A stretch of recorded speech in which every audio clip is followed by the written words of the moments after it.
the first school I went to for cosmetology was actually like a barber school. As to the barbering one was like apprentice. The first one you went to, was it the one in Ukiah? Yeah, that was for cosmetology. It was different, like, because I know the first one was full-time, hands-on.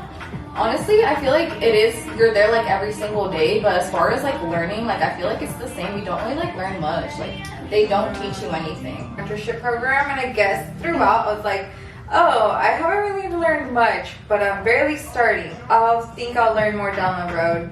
Going down this road, and I'm not learning shit. I'm still fucking clueless. Yeah, and then I graduate and I'm done. I'm like, fuck, now what? You know, like, where's everything I should have learned? You know, and I get it. It's an apprenticeship program where to succeed, I feel like you need a good mentor, good guidance, a good environment, and in order to keep you like motivated, and because like we would said before, it was like discouraging and stuff. Like you need someone that's gonna like be there and tell you like, no, this is how it is, but you're gonna get it. Like just keep doing it and stuff. Yeah, and I feel like when you go to an apprenticeship program and you don't have a mentor, you're literally looking for someone to just sign your hours.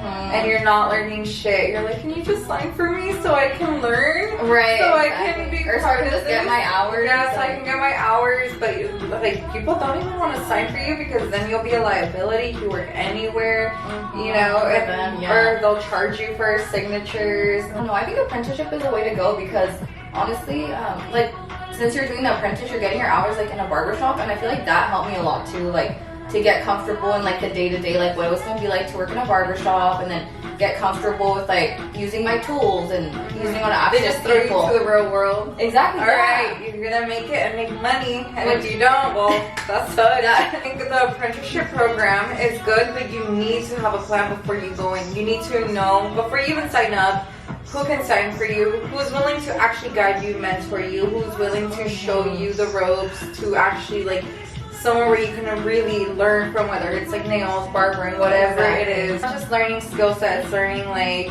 business, marketing, customer service. Customer service is the big one. You learn different textures, different densities, different like. That's the one thing, everything like head shapes. Like I've had clients that are like, rolls. Everything. I want to take more classes, but dude, they're all in like LA or they're all like in big cities. I'm like, yeah, like the thing I have to travel, I have to pay for the plane ticket, I have to pay for this and that, like just to attend a class. And then it's like you're paying like a class or someone one-on-one, and it's like sometimes it's not enough. Yeah, I do it and tell me where I'm messing up. Then I'm like, oh, okay, because I'm a very like, why? I know, and I'm like, oh, am I holding this right? Like, should I tilt it more? Like, you know, it was like, give me like details, like, oh, hold it like this, or it'd be easier if you did this. Like, you know, like, actually, like, teach me. That's what's hard too, like, I've noticed, like, with like tutorials when they show like painting, it's always like on the perfect head. You know what I mean? Like, they've never shown you, like, oh, this head has like divots, and like, they have like things like how to approach it if they have like little dents going in, like, and then what clipper? Oh, is it zero gap? Would you ever want to be like an educator, like in the future, like long run? I probably would be like, fuck, I'm scared now. Yeah, so yes, I would. It's those things that are so scary at first that eventually become easy, and then you're gonna look back and be like, why was I scared? Yeah, I want to contribute to something in this world. Like, if I die, if I could like share what I learned and make someone's life easier, better, I would love that. Right, like that would be so rewarding. Because I feel like no one gets to the top alone. Exactly, as much as everyone wants to say they're self-made, they did it on their own, when nobody believed them, they all hated me. They said I would become nothing. Yeah, it's like even those people have had help, even those people have had friends, they've had mentors, they, you know, somebody, like, yeah, even if it's that one guy on YouTube that doesn't even know he taught you how to cut hair. That's true. You know, he impacted you. Yeah, I had trouble. No one wanted to sign for me when I first started. Like, I worked at Great Clips because no one wanted to sign for me, and they were willing to sign for me, and I'm like, well, if that's what's gonna give me that signature and that money, foot in the door, and get me started. So like that's how I started off, to be honest, because like no one wanted a liability, nobody wanted like no buena para nada, like no, estúpido, see that. I feel like no one wants to teach anybody. Yeah. Like when I was calling too, like it was the same. Like, oh no, I'm not taking apprentices, or no, we're not doing that. No, and then when I was gonna leave my first job, I kind of felt bad because I was like, oh, I've been with you for so long, and you're the one that like taught me like how to get here. Like,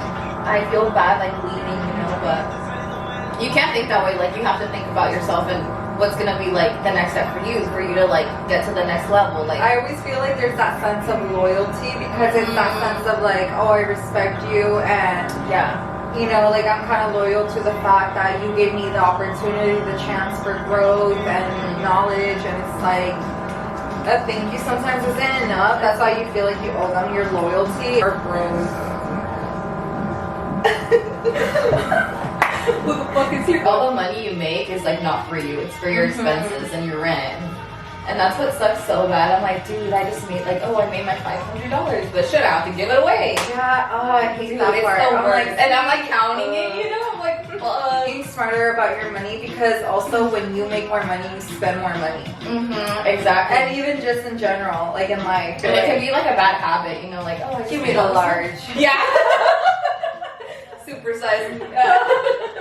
Load it up. Extra guac. Hey, everybody, it's on me.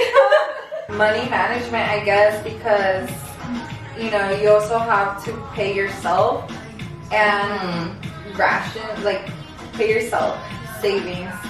You know, Like everything else. That's one of the things I had. I think I spent more money at first than I did making money, and I feel like fuck. I have to pay bills for it. I have to pay products. I have to pay for my tools, and then like shit, I have to go get gas. And then just all your other expenses on top of that. Like, I was like, oh, this is cool. I'm doing this. I like it. I'm making money. But now that I'm like dependent on this for my living, right, your income. yes.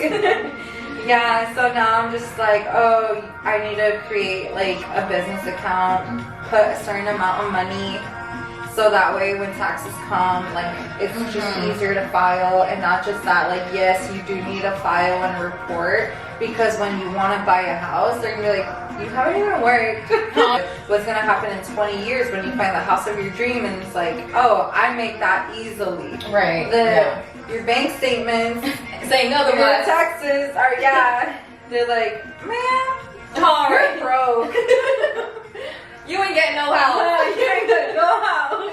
Like you think like long term, like how is this gonna work for me? And then we don't have health insurance, dental insurance, that's another 401k. Like what are you doing to retire?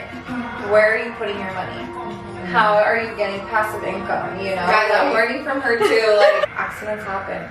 You know, like I cut my finger, had to get stitches. And I couldn't braid, I couldn't cut hair on a fucking busy weekend when I was booked out. And I'm like, I just lost a shit ton of money because of one little accident. So anything happens so quick. And that's the thing, we cannot get hurt. Because if we get hurt, we can't be at work, dude. We literally make no money at all. Like, I'll be here on my deathbed because I got bills to pay. Dude, there's like pros and cons. Like I feel like it's nice you're your own boss and you have your own schedule, but at the same time you have like no benefits. So you have to put the work in. Yeah, I think you have to be financially mature. I think I'm a passion over profit kind of person. I cannot work somewhere where like my heart's not in it. I'm not doing something with purpose, because if I just go for the money, I'm not gonna be happy. Yeah, no, like when I was like doing like different things, I was doing like the lashes, like my sister was like, dude, get into it. Like, dude, you know how much money they make? Like you can make so much money with lashes. And I'm like, dude, but I don't want to do that. Like, same with color. You can make a shit ton of money doing color, but I'm the same. Like, I'm like, dude, I don't want to do it. Yeah, like I'd rather be fucking happy and love my passion and not get paid than be like at a job where I'm like, oh, I'm just for the money. Like, I hate doing this. I like that I never have shitty days at work. I think that is the biggest blessing I fucking have, that I'm not like, gotta go back in the office, right, and deal with shit talking Betty. Clients have the best vibes and amazing stories. I love working because I'll just be like, oh sweet, I'm asking. And then because you never know what to expect, like with new clients too, like they'll just come in and like just start venting to you or something, you know? Yeah. And you just don't know what to expect from like what your day is gonna be like. And I like listening to people because I like listening to their stories or what they do. It's funny because I will always go, not deep in conversation, but I'll be like, oh, like, what do you do? Yeah. Oh, I do this or I do that. I'm like, oh, it's like, are you happy? Oh, so you like what you do? Yeah. How do you like the job? Yeah, like, how do you, like, genuinely ask me? Because I'm still trying to get ideas on what I want to do. But I'm always like, like, what do you do? How do you like it? Could I see myself doing that? No. Yeah, I was like, no, I couldn't do that. Yeah, so, but then they'll be like, yeah, I like it. I'm like, well, what did you want to do? And then they'll be like, I'm like, well, why not? You know, Dude, like, same. and I'm always They'll be like, oh, I wanted to be a pilot. I'm like, dude, like, why didn't you sign up for school? Like, you can still do it. Like, hella motivating them. And yeah. But are you really living? Like a different conversation. I will make you quit your job and follow your just dream. surviving. Yeah. I'm like, that's just surviving. That's not living. For real. Go out there and be happy. Go serve your true purpose. Yeah, like wake up every morning and be like, I'm gonna go up in the sky today. Fly that plane. Literally. Because I mean, as much as this job is good, and I'm like, I'm not gonna be a millionaire anytime soon. Mm-hmm. Unless this podcast pops off.